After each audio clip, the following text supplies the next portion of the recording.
Assalamualaikum warahmatullahi wabarakatuh. Waalaikumsalam warahmatullahi wabarakatuh. Terima kasih saya ucapkan kepada Ibu Kepala Sekolah yang telah memberikan kesempatan dan motivasi supportnya kepada saya dalam kegiatan saya hari ini, yaitu mendiseminasikan budaya positif di sekolah. Kemudian saya ucapkan terima kasih kepada rekan-rekan sejawat yang telah meluangkan waktunya untuk dibersamai oleh saya Marlia, calon guru penggerak angkatan 11 Kabupaten Rembang Hulu, berasal dari SD Negeri 027 Nusa Utara, dari sekolah yang kita cintai ini. Saya berharap untuk ke depan, saya percaya kita semua adalah seorang guru yang mau belajar. Kita akan terus, masa kerja kita masih lama, saya percaya kita berpikir kita adalah aset. Baiklah Bapak Ibu, pada kesempatan siang hari ini saya akan menyebarkan dan menerangkan pengalaman saya mempelajari budaya positif pada modul 1.4 di modul calon guru penggerak. Dan konsep inti yang akan saya sampaikan pada siang hari ini adalah tentang perubahan paradigma belajar, disiplin positif, nilai-nilai kebajikan, kebutuhan dasar manusia, motivasi perilaku manusia, posisi kontrol seorang guru, membuat keyakinan kelas, dan segitiga restitusi. Kemudian untuk yang pertama, tapi saya meminta untuk kerjasamanya Bapak Ibu jangan terlalu kaku, karena ini kita juga termasuk berbagi praktik baik. Saya menganggap ini nanti akan kita terlanjutkan seterusnya ketika siapa di antara kita sudah siap memiliki materi yang bisa dijadikan untuk berbagi praktik baik. Nah, pada pembelajaran dengan paradigma baru ini, kita sekarang tahu tentang kurikulum merdeka.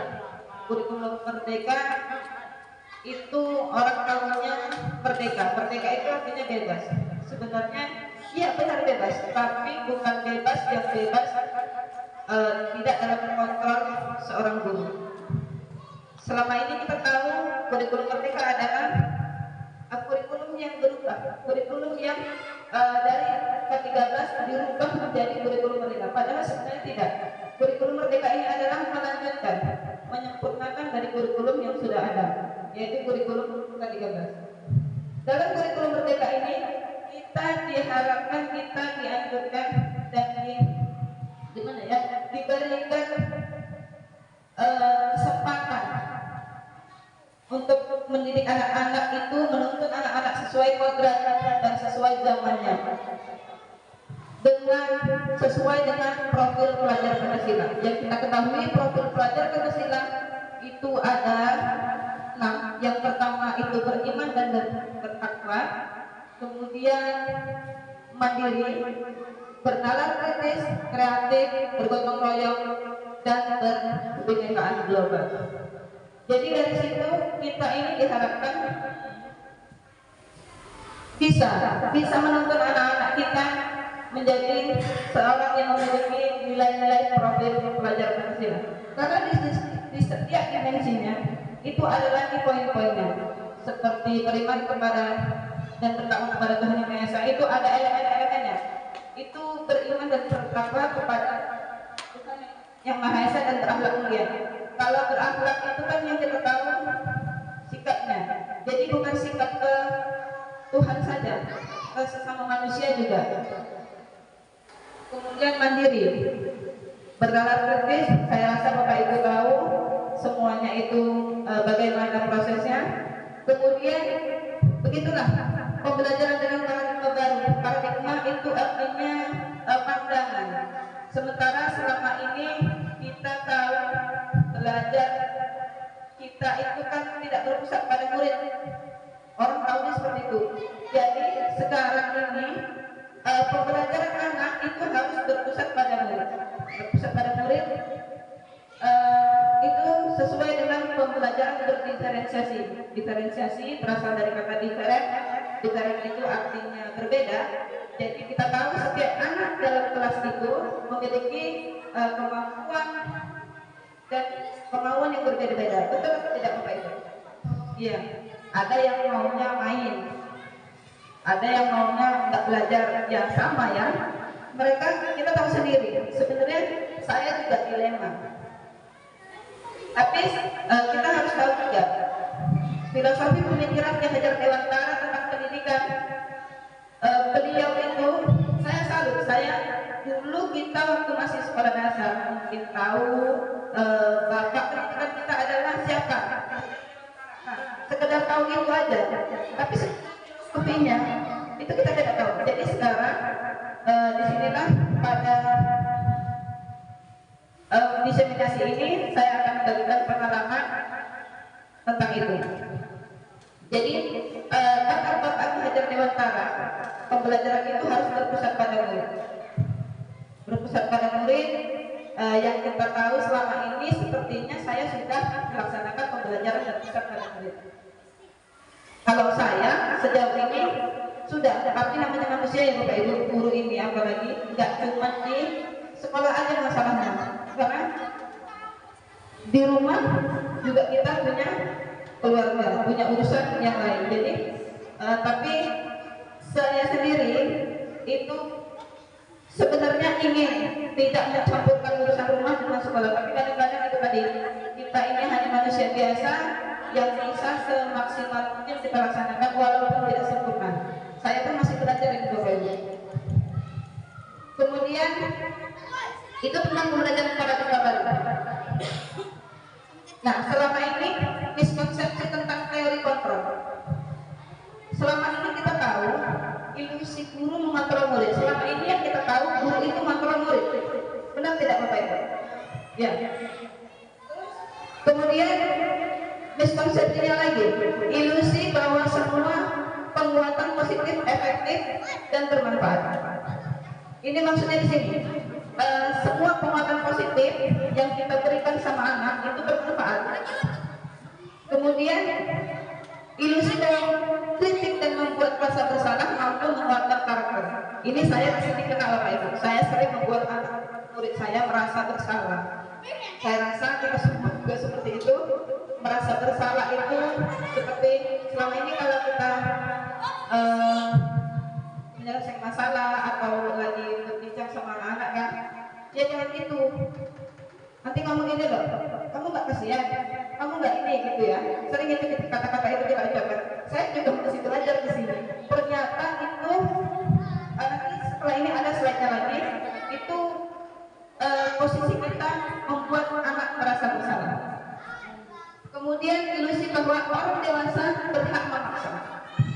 Benar tidak Bapak Ibu? Kalau saya akui benar. Padahal sebenarnya itu adalah konsep yang salah. Orang dewasa berhak memaksa. Karena bukan ke anak-anak di sekolah, saya sendiri di rumah, kadang-kadang saya suka memaksa. Tapi saya balikan lagi ke saya. Jangankan anak-anak, orang dewasa yang dipaksa aja itu nggak mau, iya kan? Ya, saya rasa kalau itu kita semuanya benar. Dan kemudian disinilah cara kita mengubah paradigma stimulus respon ke pendekatan teori kontrol. Maksudnya mengubah pandangan kita dari stimulus respon. Kalau yang tadi itu miskonsepsi itu adalah stimulus respon yang selama ini kita tahu orang dewasa ini berhak menghukum orang dewasa ini berhak menghukum guru. Jadi disinilah teori kontrol itu. Saya lupa ini katakan oleh siapa, ada ininya Bu, ahlinya nggak saya sebutkan, saya lupa, dosen kalau nggak salah. Itu kalau stimulus respon selama ini yang ada dalam pikiran kita, dalam mindset kita, realitas sama. Kita menganggap kebutuhan kita sama. Benar tidak Bapak Ibu? Ya, saya pun sebagai guru sekarang masih seperti itu. Kok bisa ya anak ini diajarin nggak bisa? Kok bisa ya masih seperti itu? Sebenarnya itu masih stimulus respon kita.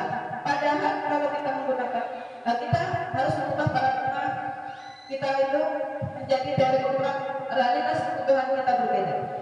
Sama seperti anak kembar aja, kadang ada yang IQ-nya tinggi, IQ-nya rendah. Tapi yang IQ tinggi belum tentu dia adabnya baik untuk mendapat mengedepankan kepatuhan. Benar tidak? Kita cenderung menghubungkan kata disiplin dengan ketidaknyamanan. Harus ini, harus itu.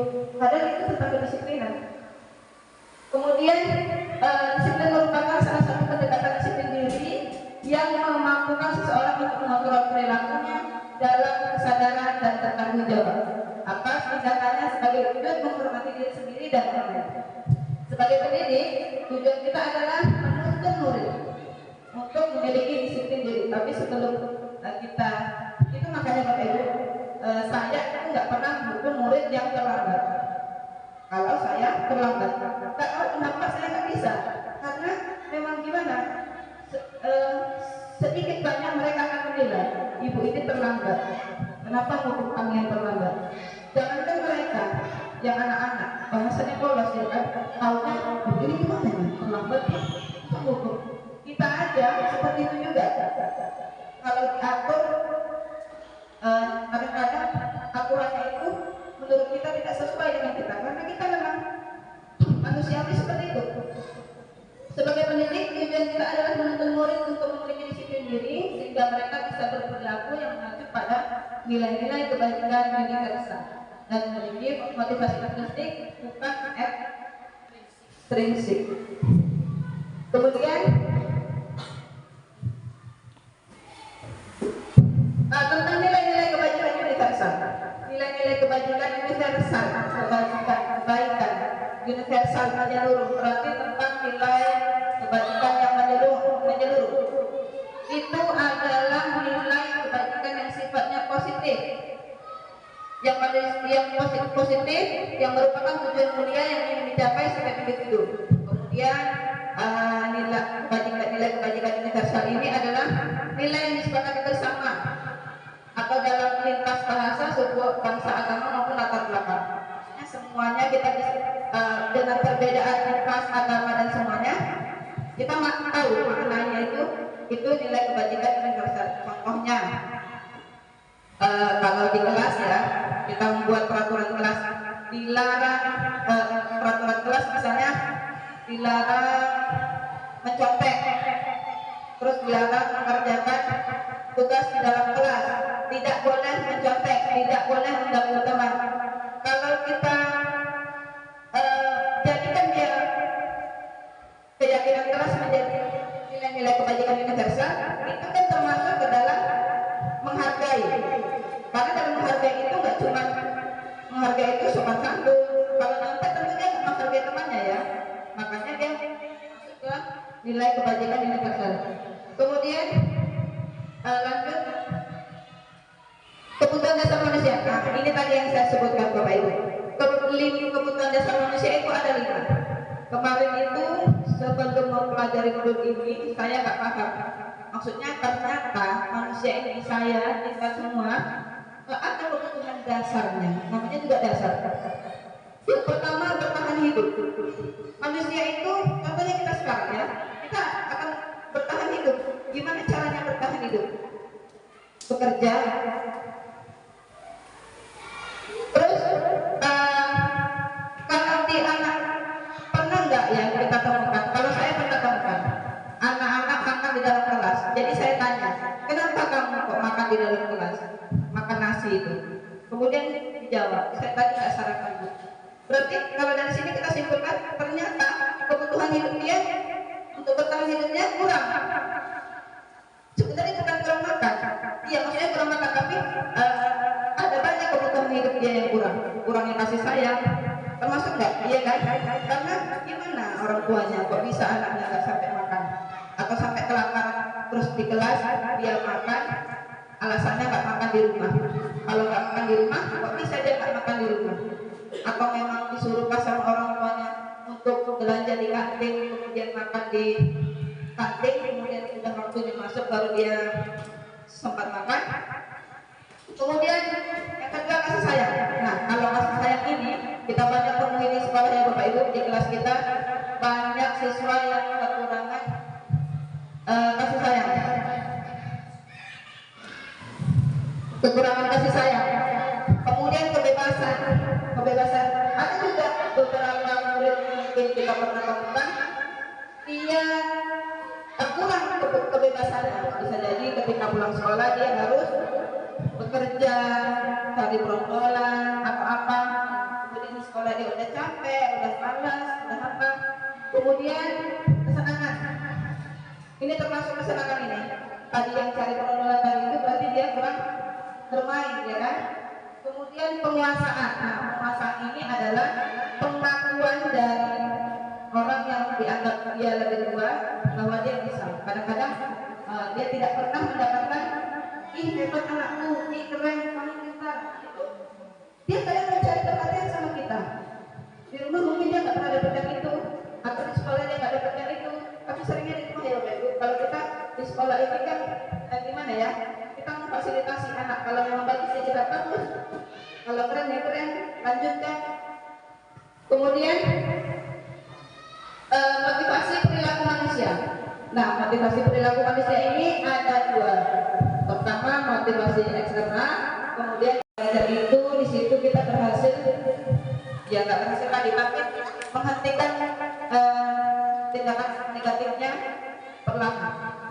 Bisa kita menggunakan segitiga restitusi penyelesaian. Tapi sering sepertinya saya sendiri membuat rasa bersalah. Saya masih sering ngomong, kamu nggak kasihan sama orang tua, kamu nggak kasihan sama kakakmu, masih seperti itu. Jadi kalau sebagai teman ini, saya rasa setiap guru, apalagi kita guru SD ya kan Bapak Ibu, kalau lebih jadi teman ini banyak sekali yang kita punya sifatnya. Kemudian next, ini udah berjalan berapa menit, saya punya apa namanya, ice cream supaya nggak angok-angok. Jadi Bapak Ibu boleh berangkat handphonenya. Ayo kita bermain kuisis.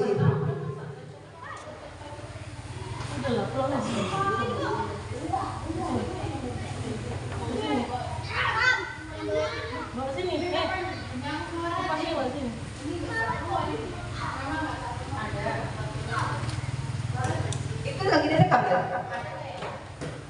Boleh Bapak Ibu buka handphonenya. Kita main kuisis. Buka Google-nya. Kemudian ketikkan ini joinmyquiz.com. Ini di baiklah Bapak Ibu, kita akan melanjutkan sesi ice breaking supaya tidak bosan.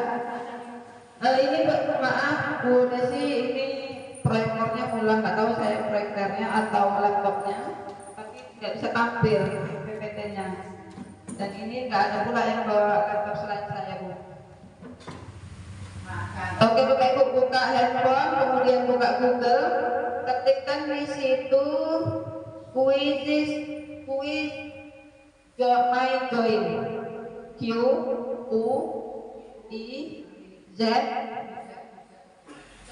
my join. Ya ada MY-nya, nggak usah pakai spasi. Ya, nah, itu. My join. Ya. Kuis sudah. Kuis. Enggak. Q. Coba apa? QUIZ. QUIZ. Ya, kuis. MY Z. Ya. Join.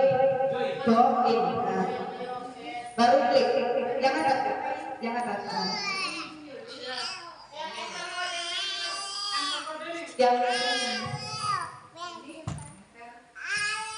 Nih quiz my join. Enter join code. Enter kode join. Iya, Mbak. Ya, tunggu ya. Udah tampilannya seperti ini Bapak Ibu. Ya. Oke, gini kan? Oke, bentar ya. Nanti kodenya saya sebutkan. Oke.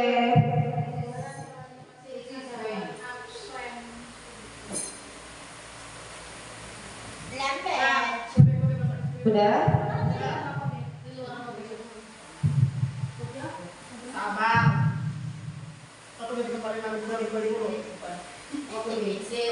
udah kayak gitu semua tampilannya. Masukkan kodenya 550-887. Ya. Ya. Ini sayangnya nggak tampil ya kan proyektornya. Kalau tampil, oh iya nanti gimana soalnya ini ya? Iya gimana ya?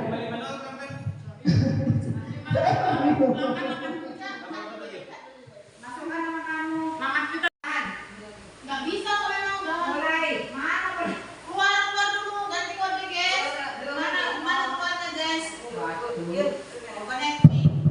Ya, tadi kodenya ganti lagi Bapak Ibu karena daftarnya ganti, walaupun akunnya sama, dia ganti kodenya. Itu kodenya. Tadi join bisnis. Mana bedanya? Kodenya 251692. 69251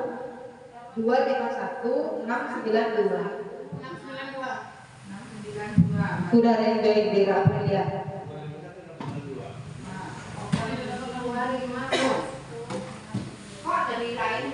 Kayaknya nggak nangkep lagi. Baru 2 orang, Jana aja. Ini orang mana Jana aja. Itu Bu, ini. Itu. Oh ini nggak ada ibu. Ibu belum login mungkin nggak? Oh udah ada itu siapa? Saroh Imut, Ira Aprilia, Rusida, Sri Nurtasari, Ahmad dan Nasibu. Oke udah, Ibu nanti betul kayaknya. Keluarkan dulu. Yang tadi mungkin masih lanjut kan? Ada dia. Itu dikerjain. Jangan ikut kerjain mana. Punya aku keluar lagi. 251. Kami kok merah. Mau kodenya berapa? Kodenya 251692. Ibu dikerjain sendiri. Mana yang mulai dari awal? Cuma kira aja yang Nah, ini mulai ya, udah bisa udah. Tapi udah ada di sini. Tapi punya aku kurang. Itu, kalau itu. Mana yang mulai dari awal? Lanjutkan game. Lanjutkan deh. Nah, mulai ya, ada 8. Kita bergerak. Mulainya di mana? Tunggu. Tak lihat dulu.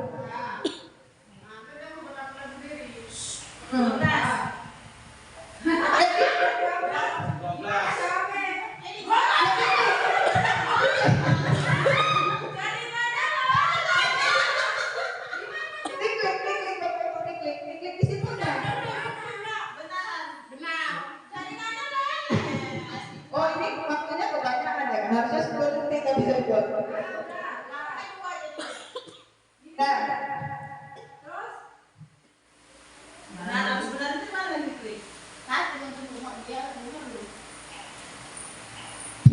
ayo.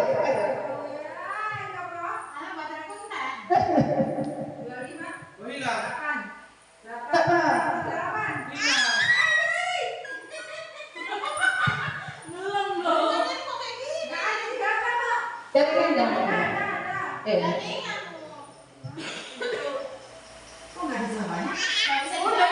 Kalau saya jawab times habis waktu. Itu dia yang menjawab skornya. Nah, selanjutnya ya.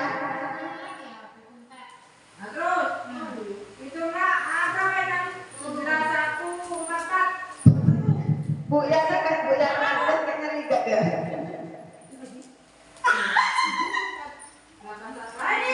Wah, ini durasinya kebanyakan 10 detik. Kali 10 detik aja. Sampai duluan, ayo. Semua selesai. Siapa itu? Tetap komentar kali. Biasa dari kita cepat. Ya karena tergantung jaringan ya kan. Kadang-kadang kita pencet like gitu. Lanjut ya. Sebenarnya pertanyaannya gampang. Cuman karena pakai ini jadi apakah ada yang salah? Ayo, siapa? Apa yang duluan? Sama kayak tadi itu. Nanti kita ganti. Sengaja ngomongnya aku jadi ini. Ya kayak gini aja nanti sama. Sengaja. Udah 205 loh. Oke salah. Berapa jadinya? Punya dua. Masih tetap punya anak kedua ini, Musika. Aku nggak yakin. Sebenarnya aku yakin Pak Dari yang jago matematika. Jaringan. Apa lagi Reki? Ini pertanyaan. Ayo, ayo.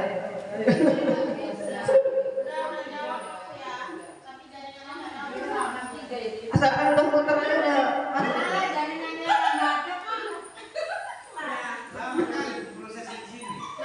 Iya, karena 20 detik itu Pak.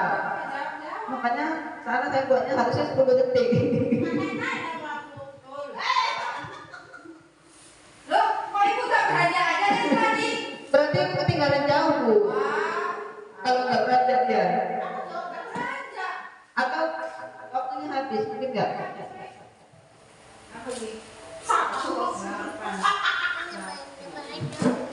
Ya Bu, Ibu Yana bisa jawab. Jangan Bu. Iya, kamu angkat waktunya. 5 detik misalnya. Aku dibawa terus padahal aku duluan ya, jaringannya nggak bisa ngabat. Nah, masih Yana aja. Irgam. Ya Allah, padahal udah dari kita. Lupa nggak ada di situ yang kayak itu. Kelas. Ratusan lebih apa? Udah gitu. Ibu aja belum jawab. Sarah udah jawab. Punyamu yang mana? Banyak kan ngecek jam 90. Deteksi lah. Orang ada jawab. Semua.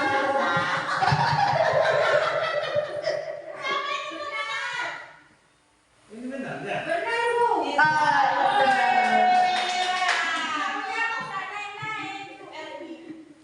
Dia tenang kan itu biasanya Bu. Tanggal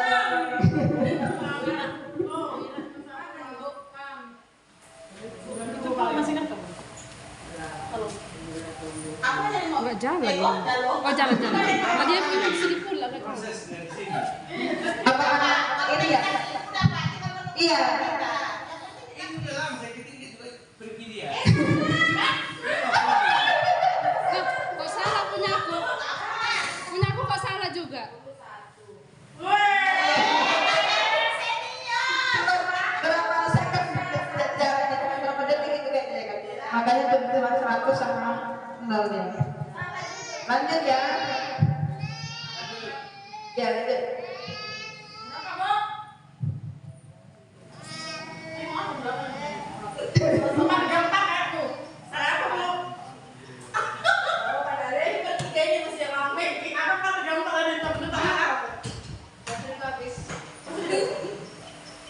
Asalkan udah diklik kayaknya dia nyimpan ya. Tunggu waktunya durasinya. Semua selesai. Siapa yang nanya? Saya pun kalau jadi peserta belum tentu begitu.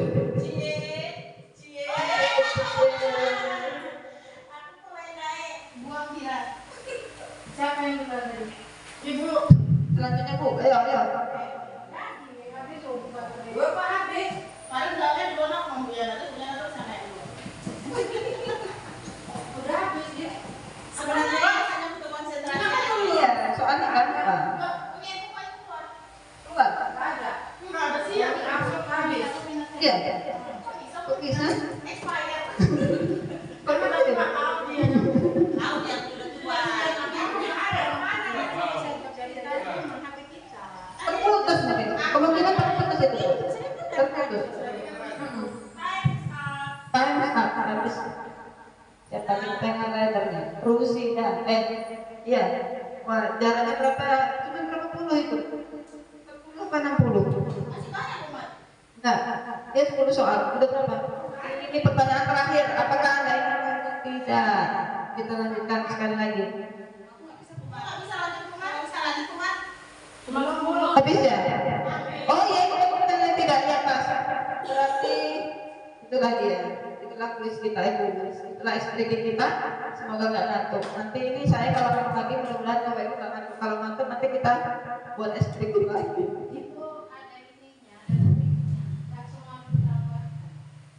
Iya. Tapi Kalau yang nambah ya rekornya. Iya. Cuma udah diklik dulu ada yang lain.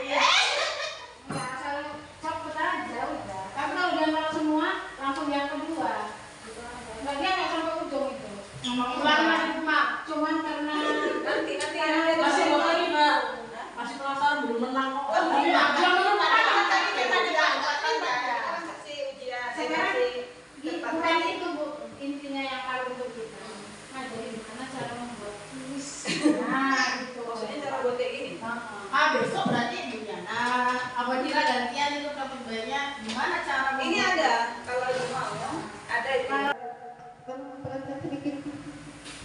Ada nggak ada jadi. Baiklah kita ya Bapak Ibu tentang keyakinan kelas. Pada inti konsep inti yang saya sampaikan pertama tadi itu kan ada keyakinan kelas. Nah, perbedaan peraturan kelas dan keyakinan kelas itu ternyata ada Bapak Ibu. Kalau peraturan kelas selama ini kita tahu kan dilarang gitu ya, dilarang mencontek, dilarang terlambat, tidak boleh terlambat, tidak boleh melakukan. Selalu kata-katanya itu adalah tidak boleh. Jadi pada keyakinan kelas itu dia diubah menjadi ke kalimat kebajikan universal, yang artinya ketika kita sudah punya satu kalimat itu artinya bisa menyeluruh. Contohnya di situ menjaga kebersihan meja dan bangku. Berarti kalau kita buat keyakinan kelas satu, tapi sebelum menentukan keyakinan kelas kita membuat dulu kesepakatan ke peraturan kelas dulu, nanti baru menjadi kesepakatan dan keyakinan. Kesepakatan kelasnya, peraturan kelasnya. Jadi itulah contoh peraturannya. Dilarang mencoret-coret meja dan bangku. Kemudian kalau kita jadikan menjadi kalimat yang memiliki kebajikan universal, itu dia menjadi menjaga kebersihan meja dan bangku. Karena kalau udah namanya menjaga kebersihan, berarti selain kalau di situ dijelaskan ya menjaga kebersihan meja dan bangku, berarti itu meja dan bangku. Tapi sebenarnya kalau kita bisa buat menjaga kebersihan itu udah masuk ke yang lain, kayak buang sampah itu kan berarti masuk ke situ juga. Nah maksudnya kalimat universal itu seperti itu. Kemudian peraturan, misalnya kita kurang punya peraturan kelas itu dilarang berkelahi, berarti keyakinannya saling menghormati teman. Tapi sejauh ini kalau di SD itu yang kita tahu juga itu tadi dilemanya kita, karena anak-anak ini nggak tahu, nggak nalar, nggak mudah apa yang kita bilang. Sepertinya memang tingkat pencakupan, pemahaman, penerimaan bahasa yang diucapkan sama orang dewasa ke dia itu, cara menerima dia itu seperti itulah. Jadi kita nggak bisa paksakan, nggak bisa tahu, nggak bisa langsung menilai ini anak ini nggak mudah, nggak tahu dengan paksaan kita. Kemudian di sini Bapak Ibu saya mau menunjukkan video saya di kelas. Kemarin kami membuat kesepakatan kelas, keyakinan kelas bersama anak-anak.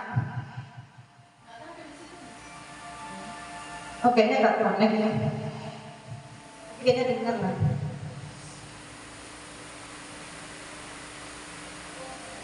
Apa ada suaranya? Tapi dengar nggak ya? Enggak. Tapi ada kok teksnya, teks di bawahnya.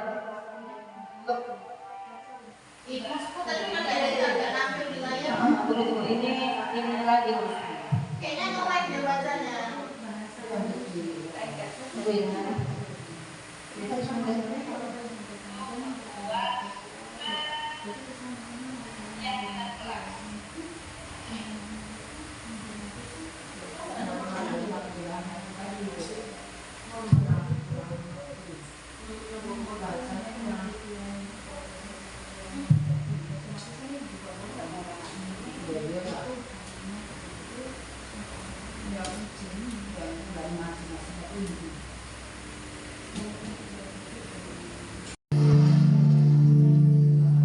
Bapak Ibu video pembuatan keyakinan kelas di kelas saya kemarin, tapi mohon maaf nggak bisa ditampilkan karena laptopnya nggak connect ke proyektor, nggak tahu di mana masalahnya. Jadi kita dengarkan suara aja ya Pak Ibu. Sebelum kita memulai pelajaran, kita pada kegiatan selanjutnya, Ibu akan mengajak kalian untuk membuat keyakinan kelas. Tahu keyakinan kelas? Keyakinan kelas itu kita gunakan untuk acuan kita dalam mempertanggungjawabkan perbuatan kita khusus kalian yang biasanya kalau mengerjakan PR telat gitu ya, iya kan? Sering kan? Iya. Terus apa lagi? Terus melanggar peraturan yang lain, iya kan? Makan di dalam kelas, iya kan? Jadi sekarang di hari ini kita akan membuat keyakinan kelas. Pertama-tama kita buat kesepakatan kelas kita dulu. Ayo kita buat kesepakatan kelas kita. Di kelas kita boleh ngapain, nggak boleh ngapain. Ngerti maksudnya kan? Oke. Di kelas kita buat aturan di kelas kita, ya kan? Apa aturannya? Ayo kita buat sama-sama. Pertama apa aturan kelas kita? Peraturan kelas. Ibu buat dulu peraturannya ya. Peraturan kelas.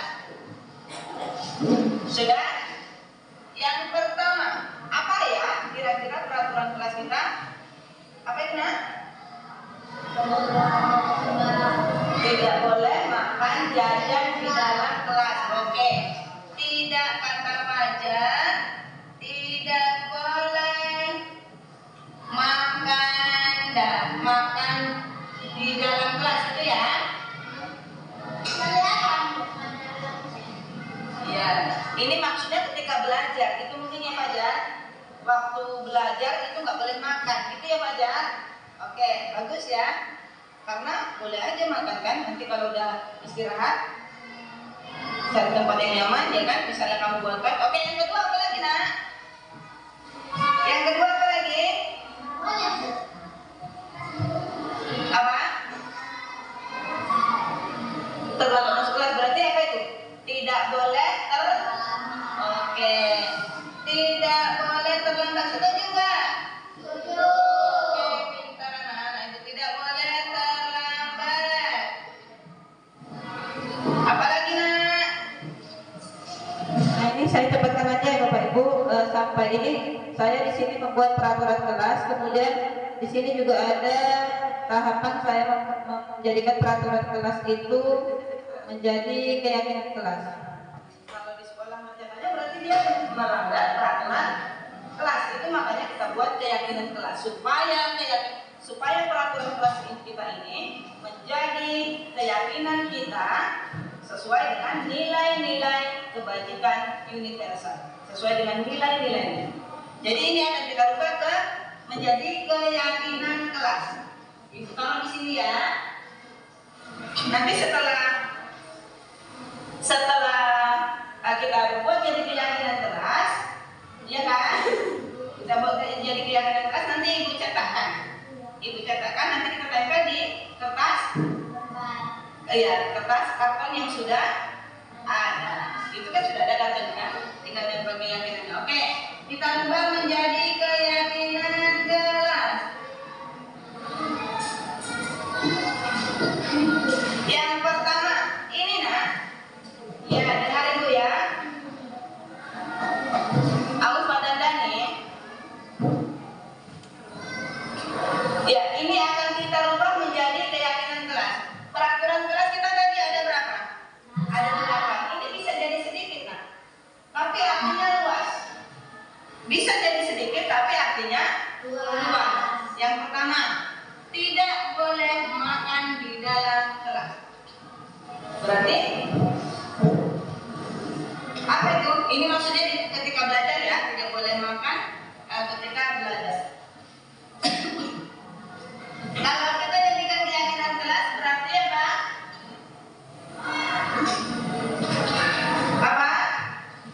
Menghargai guru. Menghargai saling, kita buat saling ya, saling menghargai. Kenapa? Jadi kurang lebih seperti itu Bapak Ibu, saya sudah membuat keyakinan kelas di kelas saya kemarin bersama siswa. Sebenarnya itu masih panjang lagi videonya, cuma karena nggak bisa ditampilkan jadi kita nggak bisa nambah. Jadi seperti itulah kurang lebih. Saya pun baru tahu ternyata kesepakatan peraturan kelas dan keyakinan kelas itu berbeda, karena peraturan yang namanya peraturan itu biasanya kan dilarang gitu ya kan. kayak merokok itu kan ada apa? Kayak pelah rokok terus straight, berarti tidak boleh merokok gitu. Jadi itu kita tahunya kalau itu kan nanti kalau di peraturan itu peraturannya gini, berarti dihukum gitu. Jadi itulah yang kita akan rubahkan menjadi kalimat bajingan yang kasar. Nah kemudian saya akan lanjutkan materi. Ini mohon maaf nggak bisa ditampilkan di proyektor. Kemudian tentang yang terakhir yaitu tentang segitiga restitusi. Segitiga restitusi ini adalah kalau di posisi kontrol seorang guru yang tadi ada 5 posisi kontrol itu dia masuk ke posisi manajer. Karena di posisi manajer itu seorang guru itu bisa membuat muridnya ibaratnya kalau bahasa kita bertaubat. Tapi sejauh ini kita bukan tidak bisa bertobat karena dia kan ibaratnya masih butuh terus hidup di sini, belajar terus sampai kelas 6 karena dia itu tadi pengaruh dari luar itu kita tidak bisa kita kontrol karena pengaruh itu bukan dari kita yang berikan, mereka yang dapatkan dari luar, kemudian mereka bawa ke sekolahnya itu juga jadi PR kita, ya kan Bapak Ibu, karena bukan cuma di sekolah aja PR kita, mereka belajar di luar, bermain di luar bersama teman-teman yang kita nggak tahu seperti apa, kemudian dia masuk ke sekolah, kita menghadapi seperti itu. Kemudian pada segitiga restitusi ini, saya sebenarnya punya kasus, tapi nggak bisa ditampilkan videonya, kayaknya percuma aja. Saya kemarin membuat skenario kasus itu Amora, murid saya buat sebagai siswanya. Di situ skenarionya, namanya juga skenario berarti yang dibuat. Jadi saya mencoba menyelesaikan kasus yang saya buat sendiri dengan segitiga restitusi itu. Nah, segitiga restitusi itu kenapa dari bilang segitiga? Karena memang bentuknya seperti segitiga. Ini karena nggak bisa ditampilkan di layar, jadi saya praktekkan aja. Bentuknya seperti segitiga. Pada segitiga itu dasarnya itu di situ adalah menstabilkan identitas. Ibaratnya segitiga itulah segitiga kita untuk menyelesaikan masalah yang tengah itu masalah. Kemudian pada dasarnya itu alasnya adalah menstabilkan identitas. Menstabilkan identitas itu bisa dengan kita memberikan pernyataan.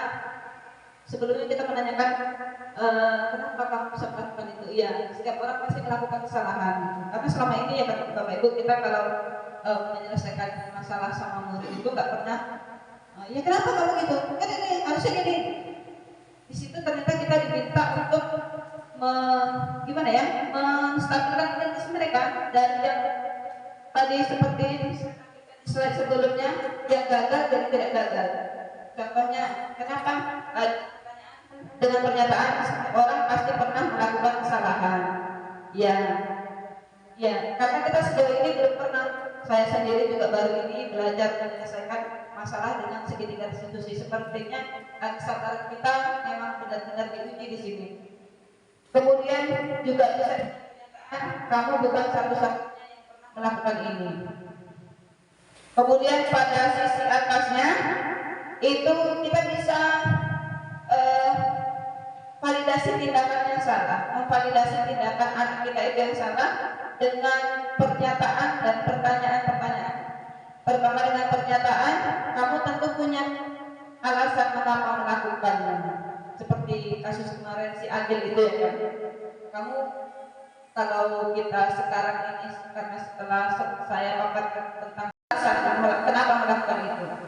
Alasannya katanya karena ingin melindungi diri. Kalau artinya menurut dia itulah cara melindungi diri dia. Padahal tentu sudah salah kaprah. Tapi kan kita sebelum ini tahu juga apa alasannya, karena kita nggak mesti ini gitu, harus tahu maksudnya alasan dia itu kenapa kok bisa sampai melakukan itu. Kemudian bisa kita kasih pernyataan dan pertanyaan juga, apakah adakah cara yang lebih efektif untuk mendapatkan apa yang kamu butuhkan. Kemudian pada segitiga yang sisi sebelah kirinya itu adalah menanyakan keyakinan. Nah, disinilah tentang keyakinan kelas kita tadi itu. sudah benar atau belum dengan tindakan yang dia lakukan.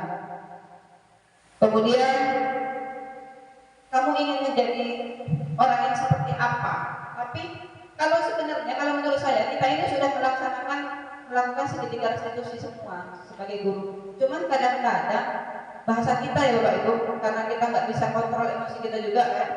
Terus kita ini juga di sini membersamai murid-murid yang nggak semuanya bahasanya itu dia dapatkan dari rumah bagus, atau dia dapatkan di luar karena di rumah dia bagus, tapi di luar kalau anak-anak itu setahu saya, ya kalau dari luar dia dapatkan bahasa dari luar yang jelek, kalau di rumah itu nggak akan disebutkan sama dia, nggak akan dia sebutkan. Dia tahu kapan menyebutkannya, di sekolah lah akan dilakukan sama teman-temannya, karena dia berkumpul dengan teman-teman yang sefrekuensi. Tapi kalau kita makanya kebanyakan orang tua nggak percaya kalau kadang-kadang anaknya itu berbicara buruk, karena dia nggak akan, ya saya kita aja sebagai manusia dewasa, apa mungkin kita akan bicara memberitahukan keburukan kita sama orang tua kita? Tentu kita sebisa mungkin tetap bertahan. Bagaimana supaya nggak tahu. Kemudian, nah sekianlah Bapak Ibu tentang presentasi diseminasi saya. Semoga ini membawakan kebaikan, pemikiran yang paradigma yang berubah tentang pembelajaran yang berpihak kepada murid tadi.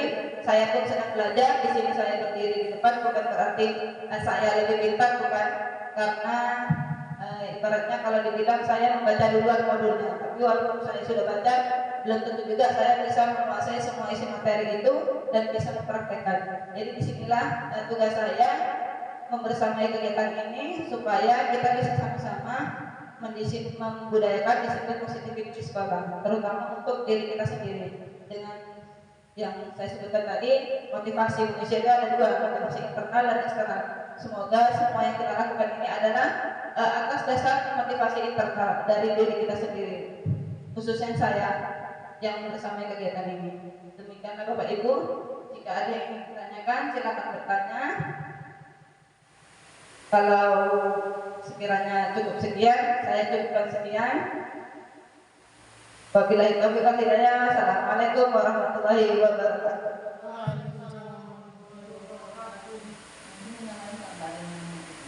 Segitiga restitusi. Ya.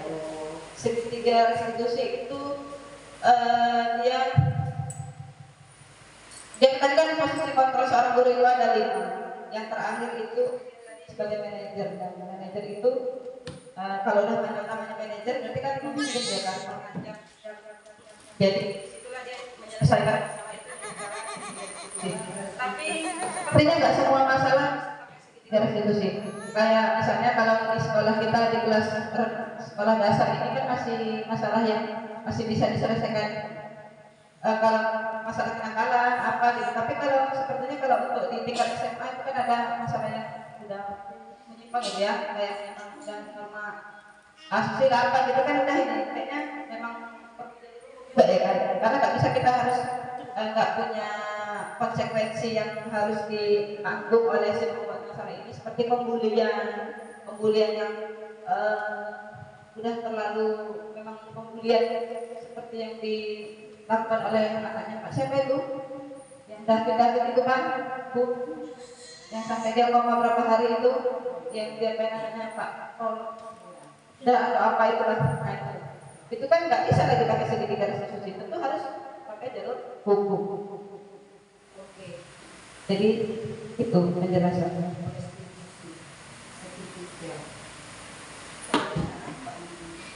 Apa udah badai udah belum mati.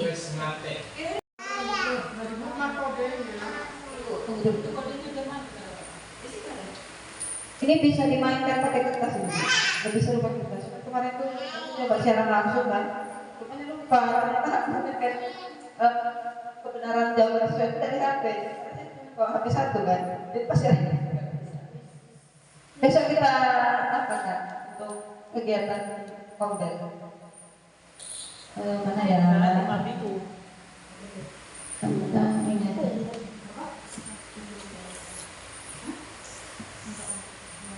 Dari pemenangnya, Lipa ini. cepat-cepatan lagi ya. Cepat-cepatan guru.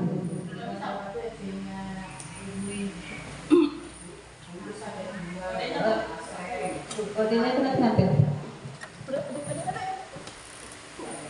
Nah itu dia kodenya. 031 845.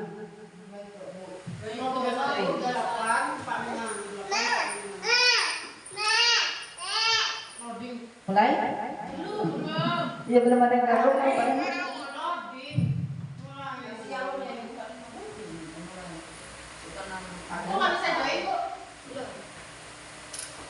Tidak ada peserta yang bergabung. Agni sudah bergabung. Dira, Yunita cantik. Yang HRT ganti ini namanya.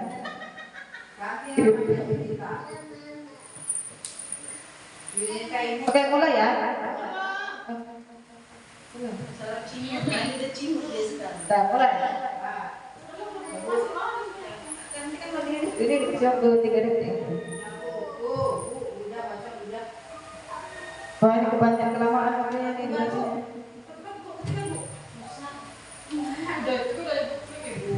Lupa kan? Aku kemarin lihatnya mau pakai kertas.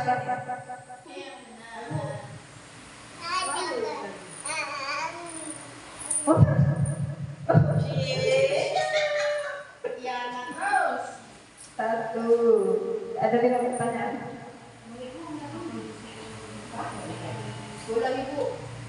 Ini sebenarnya anak-anak ujian kayak ini ya. Salah kayak kan dompet. Disimpan Bu. 9. Benar. Berarti dia kalau udah siap semua, walaupun durasinya masih ada, selesai ya? Cuma waktu di sana belum. Nunggu waktu dari sana. Tapi kalau udah dengan 9, 8, 7 salah.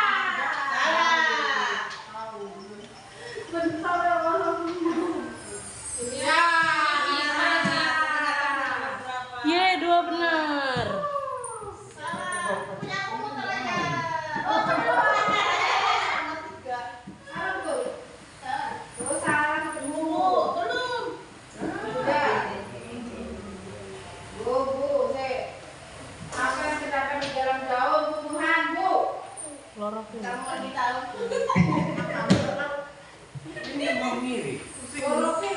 Lama kali. Lama kan, Pak?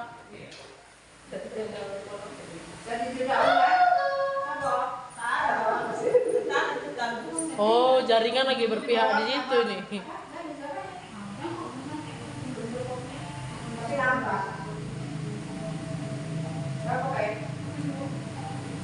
Ini mau ngiri. Loading kan, Pak?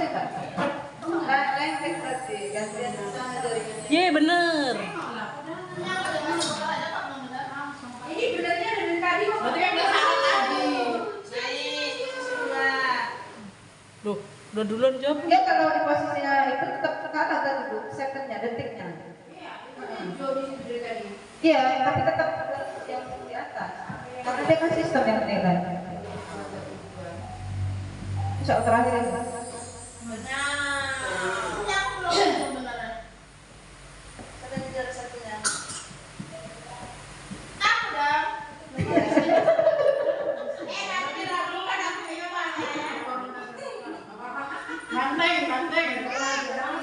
Ya, udah habis. Kapan-kapan kita mainkan pakai kertas, mode kertas. Itu kayaknya lebih seru kalau mode kertas itu ya offline.